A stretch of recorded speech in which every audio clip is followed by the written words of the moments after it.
Podemos sim, Carvalho. Você tem até. Pode fazer até às 9, né? Nós demos uma atrasadinha aí, tá bom? O Carvalho vai falar para a gente sobre angústia, dor e sofrimento. Podemos começar? Ele é de. Podemos sim. Ele é de Jataí e está nos prestigiando aí. Seja bem-vindo.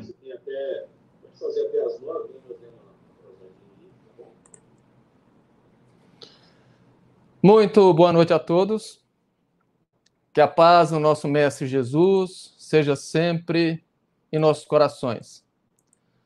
Hoje nós vamos tratar de um assunto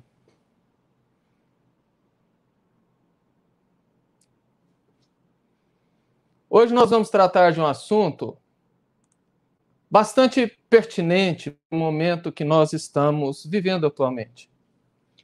Nós vivemos um momento de muito medo, de muita insegurança. A segunda onda, o fechamento do comércio, o cerceamento da liberdade, do ir e vir, o abuso dos preços pelo oportunismo por conta da pandemia e principalmente o oportunismo político e a falta de dinheiro. Todos esses fatores juntos têm levado a maioria das pessoas a uma grande sensação de angústia, de dor, de sofrimento. A angústia, a dor e o sofrimento são, em essência, sentimentos distintos, mas que nesse momento que nós vivemos na Terra se interpenetram, levando algumas pessoas a patamares tão elevados que acabam por disparar doenças físicas e transtornos emocionais que lotam os consultórios psicológicos, os psiquiátricos. Eles estão buscando algum tipo de ajuda pelo desentendimento, pelo desconhecimento do que passa com eles próprios. E é então importante lembrarmos que todos esses transtornos tiveram na sua base a angústia, a dor ou sofrimento. E por esse motivo, que pela falta de tempo hábil, nós hoje trataremos desses 3 assuntos de maneira integrada, para que nós possamos contextualizar as suas causas, os seus sintomas e os seus efeitos. Segundo o dicionário, a dor é uma experiência sensorial ou emocional. Ela é uma sensação extremamente desagradável e que ocorre em diferentes graus de intensidade. Segundo a doutrina espírita, a dor pode ser física, psicológica ou espiritual. O sofrimento é qualquer experiência aversiva ou emoção negativa correspondente. No entanto, a angústia, ela é mais complexa. A angústia não dá para ser resumida numa frase ou numa única palavra. A angústia, por esse motivo, é a principal base da dor emocional e do sofrimento na atualidade. Além de ser uma das portas largas para o suicídio. Aí alguém pergunta assim, nossa, mas não seria a depressão a porta mais larga ou um dos precursores do suicídio? Vamos entender. Definir angústia é muito difícil. Inclusive, porque cada pessoa tem uma definição diferente do que seja angústia. Se você chamar 10 psicólogos e perguntar para os 10 psicólogos o que é angústia, cada um deles vai dar uma versão diferente. Porque essa dificuldade de definição se dá pelo modo diferente que cada pessoa expõe a angústia, expõe a sua dor emocional. O deprimido, por exemplo, desenha naquela tristeza profunda uma angústia. Quem tem transtorno de ansiedade descreve o mal-estar da agitação como angústia. E quem não tem nenhum dos dois descreve o nó na garganta, o aperto no peito como angústia.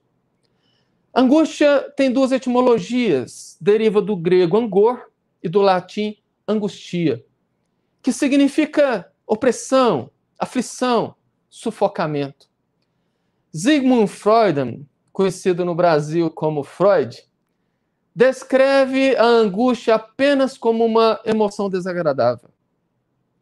Mas nós podemos dizer que a angústia é um desconforto emocional muito intenso e que se manifesta em situações onde a pessoa se sente incapaz de enfrentar ou resolver qualquer que seja a situação. A angústia tem a base no medo, porque ela causa sintomas físicos que são feitos por conta da liberação de adrenalina. Por exemplo, a sudorese, a taquicardia. O medo que leva à angústia não é um medo concreto, é um medo difuso, que não tem um foco. Por exemplo, se eu tenho medo de um cão muito bravo, muito feroz, mas eu não vejo esse cão, esse medo é explicado como uma angústia. No entanto, quando eu vejo o cão, eu tenho o próprio medo e ali eu posso reagir. Isso acontece muito nesse momento de pandemia, onde os medos são extremamente difusos e as pessoas mergulham numa angústia muito grande, justamente por temer algo que não se vê, algo que não se conhece, porque não tem como reagir a uma situação causada por diversas incertezas, por diversos medos, e que leva a muita dor e muito sofrimento. É por isso que a angústia tem a sua base no medo. Porque, segundo Joana de Ângeles, na gênese de todo medo existe o medo da morte. E o medo gerado na angústia nesse momento é justamente o medo de morrer. O medo de perder emprego, porque se perde emprego, não tem salário, se não tem salário, não come, se não come, morre. O medo de não conseguir reaver o padrão de vida anterior. Enfim, essa angústia e esse sofrimento se espalha como uma outra pandemia silenciosa, criando um cenário de dúvidas, de incertezas, de pessimismo, que é extremamente perigoso e que, por ser pouco falado, pode, inclusive, levar ao suicídio. Joana de Ângeles, no livro Luz da Esperança, no capítulo Angústia Perigosa, diz: dentre os estados da alma que anunciam sinal vermelho no trânsito da vida, a angústia se destaca na condição de grande perigo. Crepúsculo da esperança, a presença da angústia inunda de sombras o claro sol da razão, gerando perturbação para o discernimento e desinteresse para o prosseguimento da luta. Má conselheira, encharcando quem lhe padece a constrição com a surda revolta contra tudo e contra todos. Afasta do convívio social a sua vítima e se agreda-lhe em término falsos motivos para a fuga suicida, alienando-se sutilmente da realidade, o homem em crise de angústia encontra-se a um passo da autodestruição. É por isso que, nesse momento, nós precisamos voltar os nossos olhos para esses sentimentos. Os estados de angústia, os estados de dor e os estados de sofrimento. Porque são precursores do suicídio, que infelizmente deu lugar na mídia à preocupação com as UTIs lotadas. Hoje não se fala tanto nos dramas, nos problemas que a dor íntima, que o sofrimento tem levado. Kardec, em o livro, no Evangelho segundo o Espiritismo, no capítulo 9, no item 7, diz: a vida é difícil, bem o sei. Compõe-se de mil nadas, que são picadas de alfinetes, mas que acabam por ferir. Isso ocorre porque, em verdade, como todos sabemos, vivemos em um planeta de provas e expiações, onde estamos todos sujeitos à dor e à violência, às dificuldades de relacionamento, às limitações da matéria. Por isso que Jesus afirmou, e João anotou no seu capítulo 16, no versículo 33, no mundo só tereis aflições. Não que o mundo seria um mergulho de sofrimento, não é isso não. Até mesmo porque nós precisamos lembrar que Deus não é um sádico, que Ele é o Pai, é o Criador, e como disse o próprio João, Deus é amor. E o amor não pune, o amor não persegue, o amor não maltrata. O que equivale dizer que Deus não criou a angústia, não criou a dor e não criou o sofrimento para nos punir, como muita gente equivocadamente pensa. Isso seria uma postura sádica do Criador. E isso não coaduna com amor, com a justiça, com a perfeição. Em verdade, esses sentimentos são resultados das nossas más escolhas. E que mesmo assim, como resultado das nossas más escolhas, só acontecem com a permissão divina. Aí alguém fala assim, tá vendo? Deus está permitindo. Sim, ele permite porque, como disse Kardec, Deus permite o mal porque do mal nasce o bem. Ou seja, tudo que nós enfrentamos em nossas vidas, por pior que possa parecer, tem um sentido, como esclarece Leon Denis no livro O Problema do Ser, do Destino e da Dor. Denis diz, a dor tem um sentido. Ela tem essa capacidade de nos fazer mais sensíveis, mais maleáveis e até mais atenciosos. Para que a gente possa compreender, isso é inerente a todos os seres da criação, tanto irracionais quanto os racionais, embora funcione de maneira diferente entre os irracionais e os racionais. Para que a gente possa melhor entender, vamos separar. O animal irracional, por exemplo, ele se curva perante a dor e amansa. Por exemplo, um cavalo selvagem, a depender do domador, ele consegue domá-lo através da dor, do sofrimento. Nunca me esqueço, uma amiga tinha um cachorro da raça Doberman, extremamente feroz.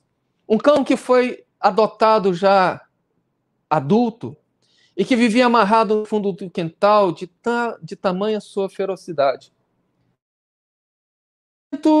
Esse cão machuca a pata com uma certa gravidade. Era um tempo que não tinha as facilidades que temos hoje das clínicas veterinárias. E eu me propus a tratar daquele cão. Aproximei dele com muito cuidado. Ele estava com tanta dor, que ele sequer rosnava. Cuidei da pata, coloquei antibióticos, fiz os curativos. E quando aquele animal sarou da pata, transformou-se em outro. Era um cão alegre, manso, brincalhão com todo mundo, demonstrando que a dor, naquele caso, serviu para amansá-lo. No ser humano, o processo acontece de uma maneira um pouco diferente. Devido à consciência, principalmente ao livre-arbítrio, a dor que amansa não é essa dor física, mas a dor moral. No entanto, a dor por si só, ela não é capaz de promover a evolução, como muitos espíritas equivocadamente acham. E chegam a afirmar que se evolui pela dor. Não é bem assim. Por exemplo, existem pessoas presas no corpo, sofrendo muito, vivendo uma vida muito dorida, e mesmo assim vivem revoltadas. Existem pessoas presas no cárcere, como aconteceu recentemente aqui em Itaí. O rapaz estava preso por alguns meses, saiu da prisão de manhã, à tarde foi preso por uma tentativa de assalto com estupro. A dor, o sofrimento, não evoluiu a pessoa. Na literatura espírita, nós sabemos de espíritos que passam séculos mergulhados nas esferas inferiores, extremamente sofredores e doridos, e nem por isso evoluem ou crescem. Porque, em verdade,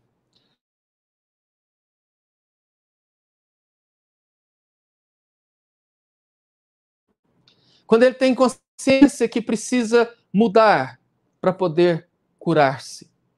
É por isso que nesses casos citados, a dor se transformará em sofrimento, para que possa ocorrer o despertamento do espírito e assim processar aquela transformação moral que a maioria de nós precisamos.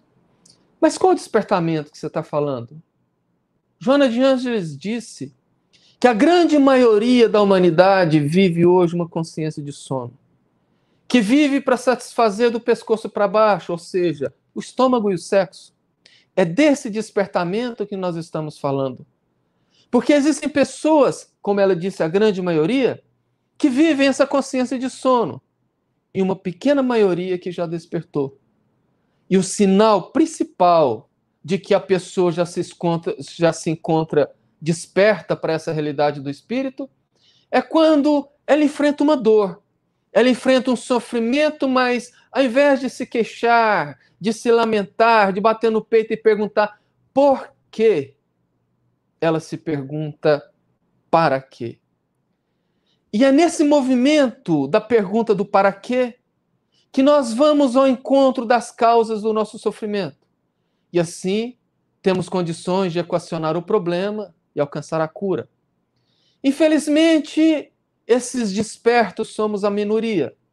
Por isso que a angústia nesse momento que nós vivemos na Terra torna-se um mecanismo que Deus nos dotou a todos para que ela angústia como uma espécie de alerta que serve para nos dar proximidade da dor, ou convivendo em paralelo com a dor, a angústia serve de alerta para que nós possamos promover os reajustes nessas vidas.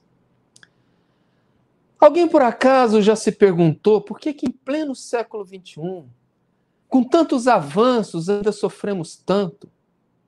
É justamente porque em pleno o homem ainda se preocupa com as coisas de fora e não olha para dentro de si, a fim de buscar o que mais precisa ser observado, o que mais precisa ser mudado e, principalmente, o que mais precisa ser amado. E aqui nós falamos do amor e do alto amor.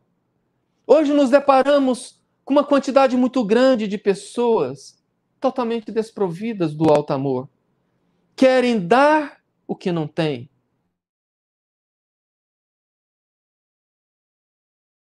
Pontos principais do sofrimento é essa ânsia pelo ter.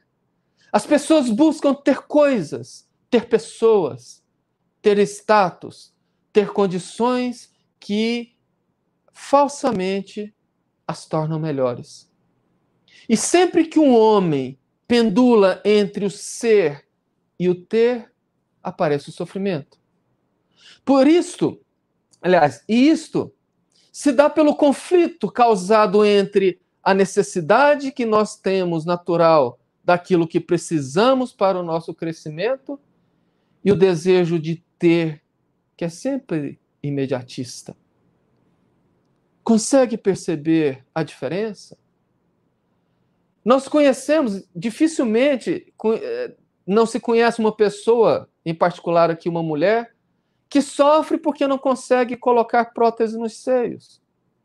Dificilmente não se conhece uma pessoa, em particular um homem, e tem mulheres também, que sofrem porque não conseguem ter o corpo que almejam. Ou se acham muito baixos, ou se acham muito altos, queriam ser mais musculosos, ou mais magros. Ou ainda, sofre porque não consegue comprar uma moto grande, um carro do ano, uma casa que impressionaria, ou simplesmente um celular de última geração. Ou seja, o sofrimento advém da visão materialista da vida. E Joana de Ângeles nos alerta neste momento que nós passamos por essa turbulência. Nesse momento que nós chamamos de tempos modernos, para pontos extremamente importantes e que todos nós deveríamos refletir e observar a fim de evitar a angústia, a dor ou o sofrimento. O primeiro ponto diz respeito ao mundo tecnológico que nós vivemos na atualidade. Eu me lembro muito bem que na década de 1990, a Rádio Jovem Pan de São Paulo contratou uma pesquisa para descobrir quantas informações o paulistano que transitava pela Avenida Paulista recebia por minuto. É importante nós entendermos que tudo são informações. O farol vermelho ou o sinaleiro vermelho, o som de um carro do lado, o som do carro, do nosso equipamento de som, o tato do volante, a buzina, um outdoor, as cores, tudo são informações. E essa pesquisa deu conta que um paulistano na década de 1990, transitando pela Paulista, recebia cerca de 2.500 informações por minuto. Hoje, os estudos mais recentes dão conta que nós, que vivemos uma vida extremamente conectada, de redes sociais, de várias redes sociais, de muito mais tempo no celular do que no tete-a-tete conversando com as pessoas, nós recebemos mais de 500.000 informações por minuto. É impressionante quanto uma criança hoje de 8 anos tem muito mais informação disponível do que Albert Einstein ao seu tempo. Nós trabalhamos o tempo todo com o celular na mão. Chegamos em casa e continuamos com o celular na mão, ou vamos para o tablet, ou vamos para o PC, para o notebook. Essa situação de quantidade gigantesca de informações, de conexão quase às 24 horas do dia, vai gerando um estado extremamente perturbador que causa ansiedade e angústia. Augusto Cury chamou esse estado de síndrome do pensamento acelerado. E ele mesmo apresenta a solução, porque ele diz que o nosso pensamento fica extremamente acelerado porque nós não desaceleramos.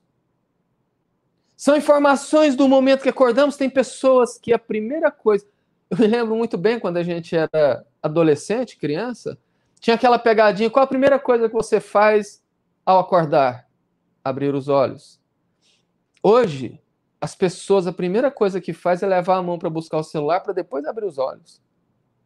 Abre os olhos, já se conecta nas redes sociais, busca notícia, uma fofoca, saber do babado. E a coisa vai assim pelo dia inteiro. Chega em casa, vai para a novela, vai maratonar na Netflix, e aí o nosso pensamento acelera. Nós vamos vivendo aquela condição extremamente exacerbada em nossas emoções, e isso gera angústia, ansiedade, dor e sofrimento. Augusto Cury diz que, como solução, uma das técnicas mais profícuas seria a desaceleração do ritmo. Desligar um pouco o celular, ouvir uma música calma, fazer coisas devagar, porque tem pessoas que trabalham ouvindo rock, trabalham ouvindo sertanejo universitário, trabalham ouvindo funk.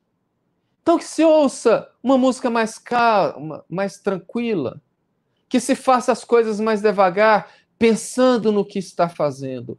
E isso realmente traz resultado. Isso realmente acalma a ansiedade. Mas, infelizmente, não resolve a angústia. O segundo ponto importante que Joana de Ângeles nos chama a atenção é para o individualismo da sociedade moderna. Muita gente hoje vive um salve-se quem puder. As pessoas estão cada vez mais individualistas. E assim, individualistas se debatem em um outro tipo de angústia. A angústia dos seus cotidianos. Olhem a angústia novamente, servindo de alerta. Uma parte dessas pessoas estão banhadas pela rotina, pelo tédio, pela falta de ânimo. E o resultado disso é que buscam as saídas hedonistas, dos prazeres do sexo, prazeres dos alcoólicos, principalmente. Fuga momentânea, por assim dizer, para esses conflitos, torna-se uma faceta de cultura geral, onde a maioria das pessoas são encaminhadas para efeito manada. E assim, há muito tempo, nós vivemos a cultura geral do alcoolismo. Eu digo há muito tempo porque cerca de 30 anos atrás, quem tem aqui mais de 40 deve se lembrar, era a cultura que o alcoólatra, o alcoólatra, era o homem. Uma mulher que bebesse era extremamente mal vista na sociedade. Hoje, infelizmente, a mulher nivelou por baixo com o homem. E, em muitos casos, superando eles. Porque a cultura geral que nós devemos beber sempre. Você liga a TV numa novela, determinada cena, o ator entra lá triste porque aconteceu alguma coisa e vai beber para melhorar a tristeza. No outro dia ele entra, chega alegre e feliz porque aquilo que tinha acontecido foi equacionado, foi resolvido, então ele vai beber porque tem que comemorar. Mas no outro dia ele chega, entra, não tem nada de bom, nada de ruim, vai beber para melhorar o tédio. Percebe? Se você está triste, bebe, que melhora. Se você está alegre, bebe, porque tem que comemorar. E a maioria das pessoas só vem por esse motivo na mesa de um barzinho a sua única diversão, usando o bate-papo, a socialização como pretexto para o alcoolismo. Sim, pretexto porque não precisa beber para se socializar. O problema não é esse, o problema é que se buscam desculpas, ou melhor, se buscam autodesculpas para se justificar. Até mesmo porque existe um outro conflito disfarçado nesses pretextos. Muita gente precisa para se sentir seguro, másculo, mais feminina. E as pessoas acham que assim, bebendo, vão conseguir superar, por exemplo, a timidez. O interessante é que nós observamos que pessoas seguras, pessoas equilibradas, mesmo tímidas, não precisam disto. No entanto, uma outra parte das pessoas vive uma busca incessante pela posse, uma busca incessante pela aparência, uma busca incessante pelas conquistas, porque veem nisto a única maneira de se sentirem confiantes, de se sentirem seguros. Por fim, vivem cheios de coisas por fora, conquistam muita coisa, compram muita coisa. Como eu disse, repito, vivem cheios de coisas por fora, mas totalmente vazios por dentro. E assim, acabam todos esses vivendo um modismo perigoso. Um modismo que se chama efeito manada, por se viver o modismo, literalmente falando. Porque a indústria moderna descobriu que pode criar uma moda, que pode gerar, ditar comportamentos que essas pessoas que possuem certo grau de conflito e insegurança acabam por seguir. Então, a indústria cria moda para lucrar. As pessoas seguem essa moda. O segmento dessa moda, o costume vira uma cobrança, ou seja, você tem que seguir a moda. Para você ser aceito, você tem que seguir a moda. E a maioria das pessoas faz para acompanhar. Eu me recordo muito bem que atrás, num sábado de manhã, que era um momento que eu tive mais tempo de buscar umas fotos mais antigas de 3, 5 anos atrás, e resolvi pôr social minha e coloquei lá hashtag TBT.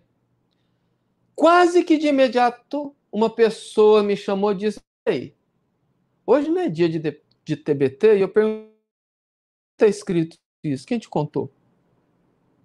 Eu não quis ser grosso, mas eu falei, olha, o perfil é meu, a foto é minha e eu posto quando eu quiser.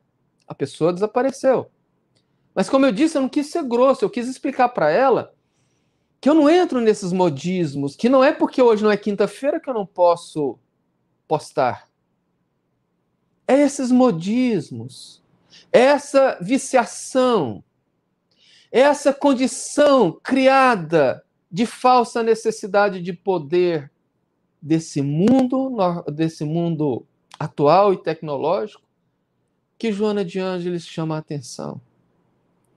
E que, saindo um pouco da religião, o sociólogo polonês Zygmunt Bauman nomeou isso tudo de modernidade líquida.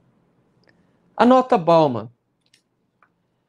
Essa modernidade, cada vez mais exigente no contexto socioeconômico, que leva as pessoas a lutarem cada vez mais para manter o padrão de vida, tornando o tempo cada vez mais escasso para as necessidades atuais, proporcionando o descontrole emocional e levando as sociedades do mundo a lastimáveis situações de constante degradação ético-moral que exala odores de colapso. O interessante é que Bauman chamou de sociedade modernidade líquida tudo o que aconteceu pós-Segunda Guerra. E lá na década de 1990, ele falava que essa constante degradação ético-moral exalava odores de colapso. Nós podemos dizer que sim, hoje já estaremos vivendo esse colapso. E o interessante é que Kardec, bem antes, também falou desses pontos. Em O Evangelho segundo o Espiritismo, no capítulo 2, no item 5, intitulado O Meu Reino Não é Desse Mundo, Kardec anota: pelo simples fato de duvidar da vida futura, o homem dirige todos os seus pensamentos para a vida sem nenhuma certeza quanto ao porvir. Dá tudo ao presente, bem divisando... falta do óculos, desculpa, eu vou começar de novo. Pelo simples fato de duvidar da vida futura, o homem dirige todos os seus pensamentos para a vida terrestre. Sem nenhuma certeza quanto ao porvir, dá tudo ao presente. Nenhum bem divisando mais precioso do que os da terra, torna-se qual a criança que nada mais vê além de seus brinquedos, e não há o que não faça para conseguir os únicos bens que se lhe afiguram reais. A perda do menor deles lhe ocasiona uma tremenda angústia. Lembra que eu falei dos consultórios psicológicos e psiquiátricos lotados? Conversando com amigos da área, me disseram que uma das dessas pessoas é justamente o medo de não conseguir voltar ao padrão de vida anterior. O medo de perder as coisas materiais que contam. É por isto que a angústia leva a uma sensação de sofrimento. E o sofrimento paralisa o indivíduo. O sofrimento, portanto, é um ciclo que nós devemos vivenciar com objetivo para a necessidade da valorização das questões espirituais, acima das questões materiais. A boa notícia é que nós podemos colocar um basta nesse sofrimento, nessas dores e nessa angústia. No entanto, é necessário que nós promovamos mudanças. Mas o melhor da notícia é que essas mudanças estão totalmente em nossas mãos. Mas particularmente nas nossas escolhas.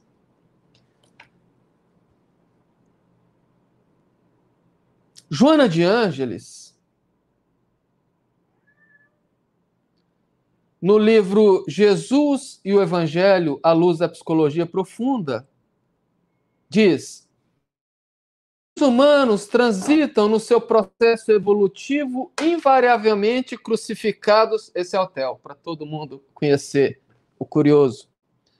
Os seres humanos transitam no seu processo evolutivo invariavelmente crucificados aos problemas que elaboram para eles mesmos, experimentando dores e amarguras graves, de que somente se libertarão quando se resolverem pela transformação interior, adotando comportamentos saudáveis. Aí alguém ouve e diz: mas eu tenho comportamento saudável? Eu pratico esporte, eu cuido da minha alimentação, eu leio bons livros, tudo. Só que você pulou a parte da transformação interior, que é a famosa reforma íntima, tão propagada pelo espiritismo, mas tão pouco praticada pelos espíritas. É importante que se diga que ninguém precisa mudar do dia para a noite. A mudança se dá no dia a dia, através dos constantes convites que a vida nos faz a cada minuto. Aqueles convites para que nós possamos fazer escolhas, que começam desde a hora de acordar. Quando nós podemos escolher entre ficar na cama e sair para trabalhar, entre tratar bem um familiar, entre tratar bem um colega de serviço ou não. A mudança se dá naquela resposta atravessada que nós deixamos de fazer para um colega de trabalho. A mudança se dá perante o enfrentamento da ingratidão de um ente querido, ou até mesmo da traição de um amigo ou de um cônjuge. Aí alguém fala assim, nossa, peraí, você pegou pesado. Até na traição de um namorado, namorada, esposa, marido, nós deveremos promover mudanças? Principalmente. Porque o mérito da mudança está em vencer os grandes obstáculos. Vencer os pequenos obstáculos é muito fácil. Aí alguém fala assim, mas eu já estou cansado, porque eu tento me melhorar, eu tento mudar, eu luto e nunca consigo nada.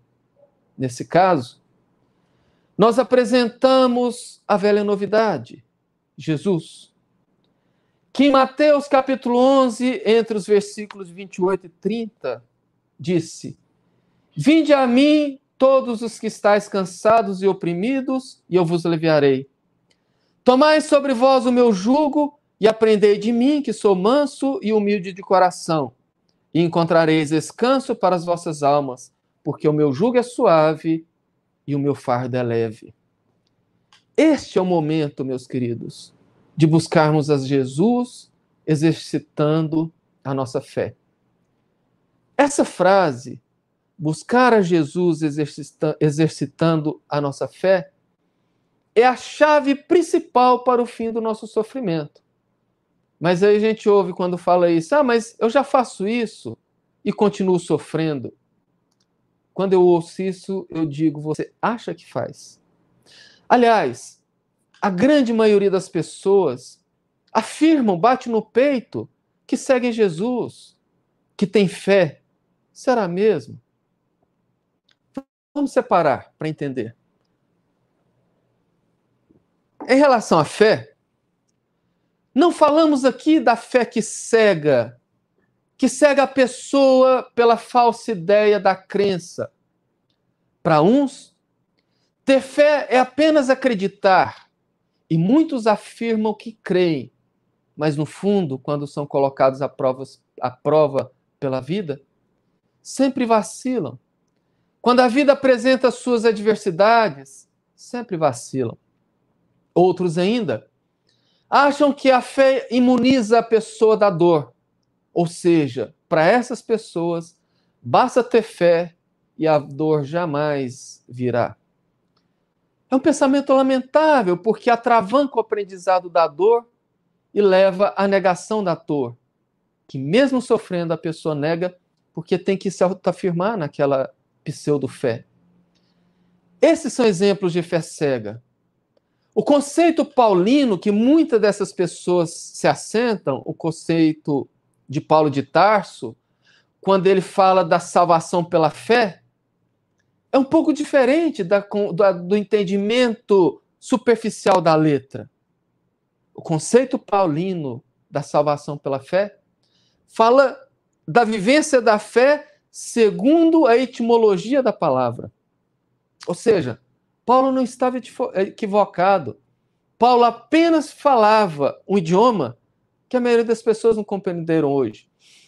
Na etimologia da palavra fé, que deriva do latim fidelis, que quer dizer fidelidade. E é exatamente isso. Ter fé é ter fidelidade, no grego pistis. Segundo Emmanuel, temos buscado a casca da fé e esquecido do cerne, que é a relação com o divino e com a consciência edificada no dever cumprido. Em O Evangelho segundo o Espiritismo, no capítulo 19, item 11, o Espírito que se intitula José, diz: para ser proveitosa, a fé tem que ser ativa. Não deve entorpecer-se. Mande todas as virtudes que conduzem a Deus.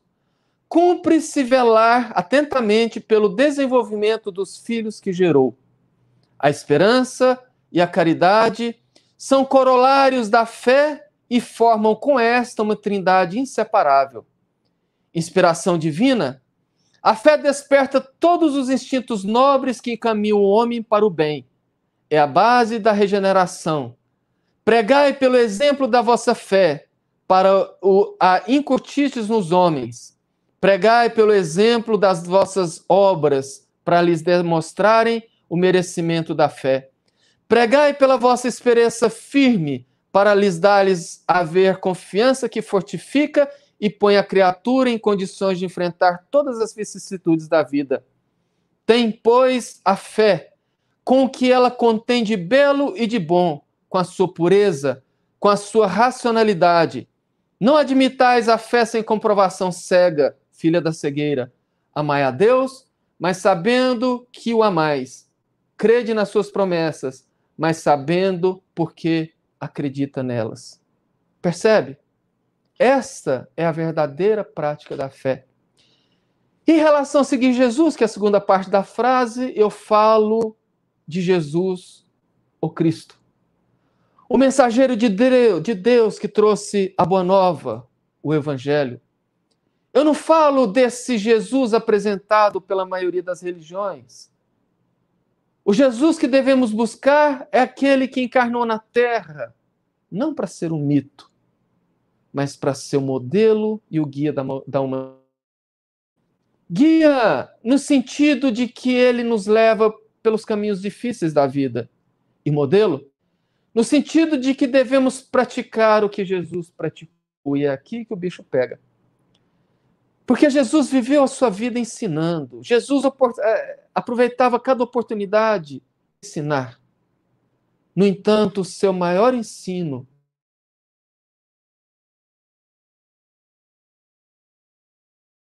constantemente conversando com mendigos.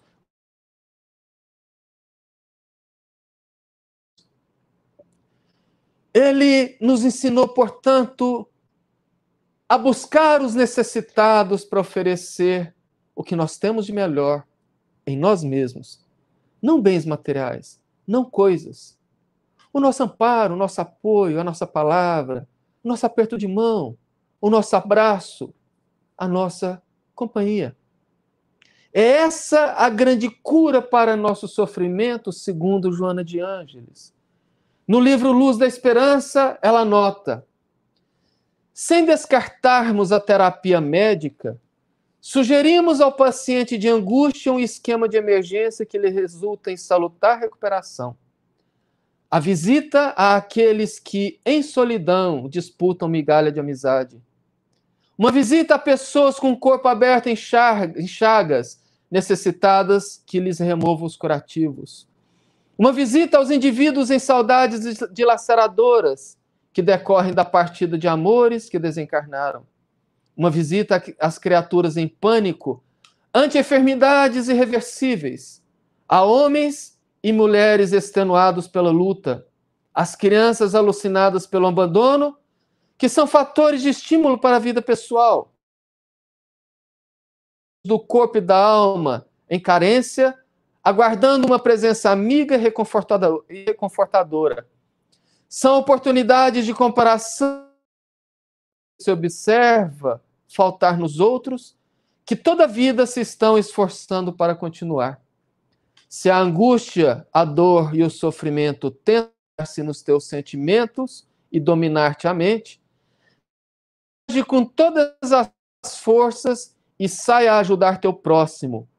O contato com aqueles que mais sofrem do que tu te despertará para a alegria de viver, ensinando-te a agradecer a Deus pela oportunidade e ganhá-la com ânimo e trabalho. O trabalho.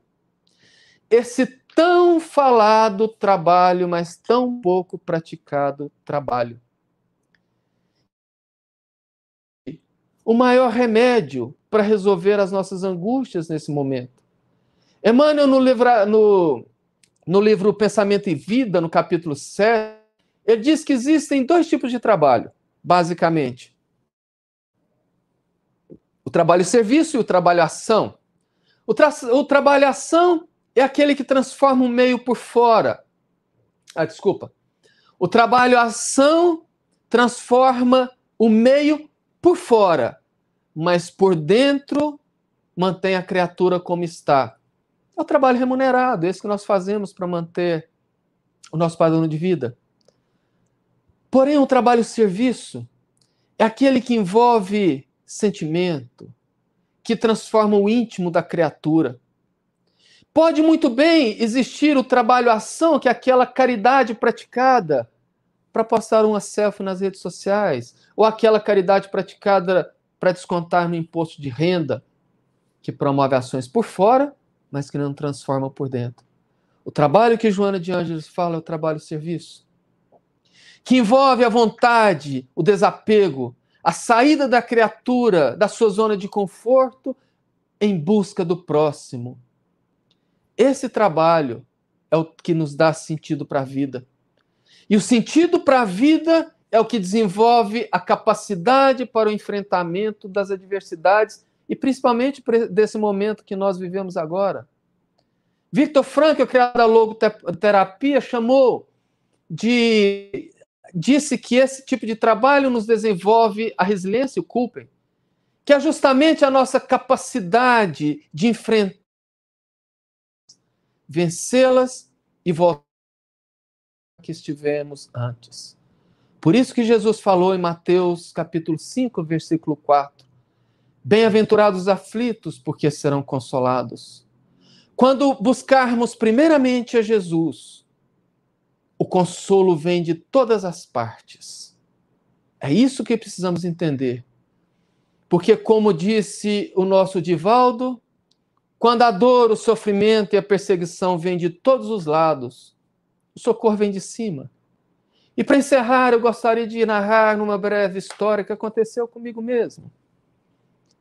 Há mais ou menos 4 anos atrás, eu estava passando por uma fase muito difícil, encerrando uma carreira numa cidade vizinha e retornando para a minha cidade natal, que é Jataí, onde estou hoje.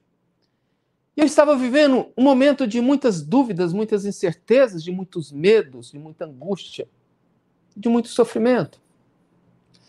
E embora sempre com fé, trabalhando para que as coisas saíssem da melhor maneira, como um bom ser humano, eu baqueei.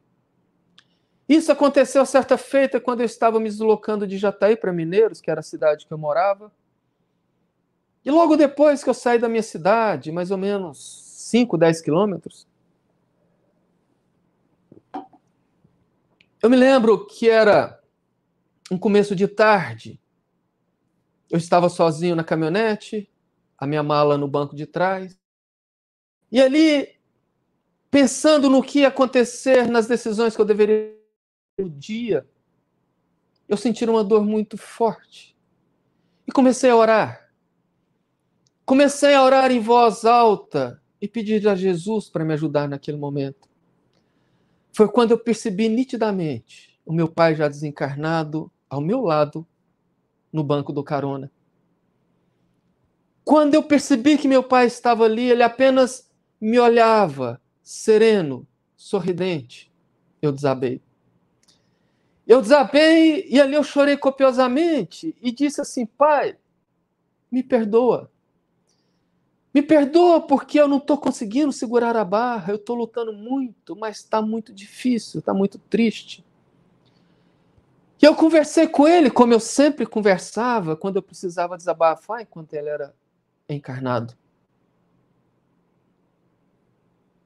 E o que eu achei mais impressionante e que eu nunca me esqueço, foi que sem falar uma palavra, meu pai apenas projetou na minha mente aquela cena do livro Paulo Estevão.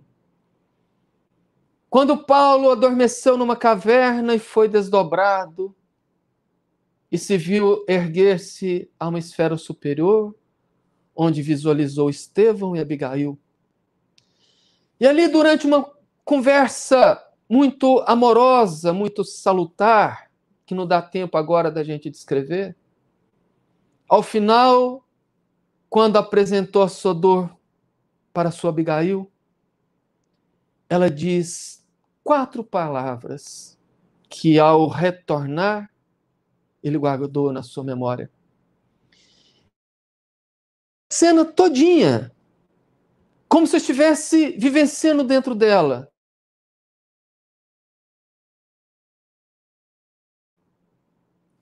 Quando eu ouvi o meu pai falar as 4 palavras que Abigail disse: meu filho, ama, trabalha, espera e perdoa.